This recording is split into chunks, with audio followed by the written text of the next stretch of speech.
एवढ्या भर उन्हामध्ये दोन जीवाची बाई का फिरत असेल बाबा, हे विचारण्याच्या आधीच मी तुम्हाला सांगते की आज आली आहे मी आळू काढायला. आता आळूच्या वड्या बनवायच्या होत्या म्हणूनच इथून सगळा आळू हा घेऊन जाणार आहे. तर एवढा सगळा तर आपल्याला काही सरणारच नाहीये, त्यामुळे त्यातला निवडून निवडून छान छान आळू असा आम्ही काढत होतो. आणि बघा इथे किती सुंदर असं आळूचं बेटच तयार झालंय. आता आम्हाला लागेल तेवढा तर घेतला आणि इकडे मम्मीने लगेचच आळूच्या वड्या बनवायला घेतल्या.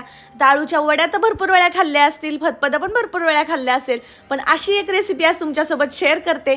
पण त्याआधी ना मी आज आंबा खाऊन घेतला, कारण आता डिलिव्हरी झाल्यानंतर काय मला आंबे खाता येणार नाहीये, त्यामुळे आधीच काय ते खाऊन घ्यावं म्हणलं. आता दुपारी फक्त पानांच्या वड्या केल्या होत्या, तर त्याचे देठ शिल्लक राहिलेले. मम्मी म्हणली चल तुझ्यासोबत आज छान एक रेसिपी शेअर करते. माझ्यासाठी पण ही रेसिपी नवीनच होती. असं त्याला सोलून चिरून घेतलं. आधी तेलामध्ये जिऱ्याची फोडणी देऊन त्यामध्ये खोबरं, आलं, लसूण ही पेस्ट घातली आणि आपला घरगुती काळा मसाला, हळद ह्या गोष्टी घालून भिजवलेली तुरीची डाळ आणि शेंगदाण्याचा कूट आणि वरतून मीठ टाकून झाली आपली भाजी तयार. तर कशी वाटते कॉमेंटमध्ये सांगा. तोपर्यंत बाय.